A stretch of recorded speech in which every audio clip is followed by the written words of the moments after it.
Hello there everyone, this is Mr. Brass, and today I'll be talking to you about Nicolaus Copernicus and the Astronomers. Nicolaus Copernicus was a late 15th century Polish astronomer. He is best known for his book, Revolutions of the Heavenly Spheres, which he published around the end of his life, and it claimed that the sun was at the center of the universe and that the earth orbited around it. There are some misconceptions about Copernicus that I want to clear up. He wasn't a lone smart man working at the fringes of Europe who came up with the idea of heliocentrism on his own, but instead he was a smart man who lived in Poland, which at the time was very rich. They had a king named King Sigismund I, who was a powerful monarch in Europe. Copernicus would take a Latin name in order to show how he had links to the international elite, and was brought up by his uncle who was a bishop. He studied at the University of Krakow for a while before moving to Italy to continue his education, in which he would get a degree in canon law. His uncle would give him a cannery which paid well for little work and allowed Copernicus to study astronomy. Copernicus's first heliocentric universe ideas appeared sometime after 1507, which were looked at as wrong. Copernicus decided to keep working on it so he could produce something that could withstand criticism. He would read Regiomontanus' work and found that the mathematics used were what he needed for his work, and with that, his book Revolutions of the Heavenly Spheres were made. Copernicus couldn't provide a direct demonstration of the Earth orbiting around the Sun, and the evidence against it was strong due to the lack of a stellar parallax. His theory also proposed the universe was much larger than it was thought to be at the time, which was against the principle of parsimony. His friend Andreas Asander added a foreword to the book, saying that the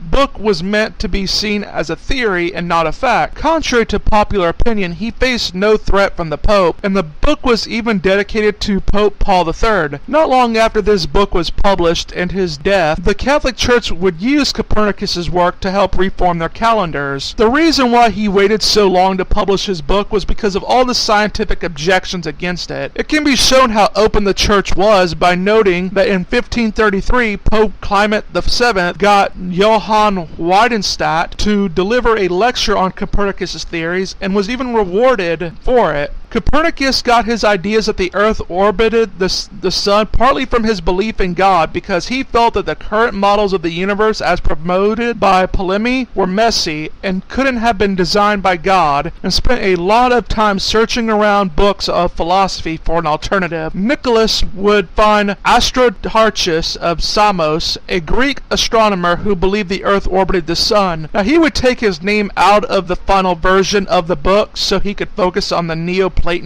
Marcello Ficino, who preached that, which inspired him. Occultism played probably a great deal in his work, as many occults in Italy at the time worshipped the sun in a sense and placed it at the center of the universe. He'd also lift the argument for the rotation of the Earth straight from John Burdine and would use theorems from Muslim scholars. While heliocentrism was a radical idea at the time, it wasn't entirely Copernicus' own making. At the time, proposing a moving Earth just wasn't seen as the best theory that supported the data, and experts were against it. There was good scientific evidence at the time against the theory, aka constellations. To scientists at the time, it was expected that if the Earth was in motion, we would expect the stars to change their relative positions as Earth followed its orbit. This is called the stellar parallax, which is solved by the fact that the stars are very far away. Although many astronomers didn't believe in his work, they did think it was good and that his system was easier to apply than existing alternatives, and simply before the 1600s, not many people believed he was right. To move on to the next part, it is good to note that the 16th century would be a time for astronomical activities, with many famous men who would contribute to the field. First off, we have Christopher Clavius, who was a German astronomer who had to deal with a rather interesting time frame. In 1572, a supernova occurred and was visible on Earth for about 15 months. Astronomers remained puzzled at this, as they wondered where it had come from, as this whole thing didn't fit the traditional view that it was an aberration in the atmosphere. Clavius collected all this information and found that the position of the nova was exactly the same for all observers, that the supernova had to be beyond the moon, and the doctrine of the heavens that the heavens couldn't be changed had to be proven false, and he acknowledges as such in 1585 on his astronomy textbook. Second, we have Danish astronomer Tycho Brahe, Bra. In 1577, a huge comet appeared in the sky, and Danish astronomer Tycho Brahe scrutinized its movements alongside others. He placed the comet's parallax beyond Venus, and his work had the implication that if the planets were carried on the surface of giant solid spheres, the comet would have to be passing through them, which contradicted Feuerbach's impenetrable shell idea, which he would reject but would still hold to Ptolemy's impenetrable shell idea. His findings made him conclude that the Earth was stationary at the center of the universe, with the sun and moon going around it, but the other planets were orbiting the sun. Lastly, we have William Gilbert. William Gilbert was a 16th century English doctor. He went to St. John's College in 1558, and by 1569 would earn a medical degree. He built up his practices and entered the London College of Physicians in 1581, solidifying himself as a top doctor. William's claim to fame came from with his studies of magnets, which he got into because of the occult properties of magnetism proposed at the time. Magnetism at the time was limited because it didn't cohere Aristotle's philosophy. Its existence was denied, but explanations for its properties were just seen as magical, and works like Peter the Pilgrim were written off. William would do the same pretty much, but didn't acknowledge that Peter was the source for his ideas. William would take his experiments and pair them with theoretical suggestions, which showed you could model compass variation with a spherical magnet, and it suggested the Earth was perhaps a giant magnet as well. William's style of work has become commonplace in experimental science. He honed techniques from alchemists, such as their experimental techniques, manual skills, and thorough record keeping. While he has been called a modern man of science, one can't forget that he did think from his experiments that the Earth was alive with magnetism as the soul, and his focus on the occult properties can't be forgotten. Well,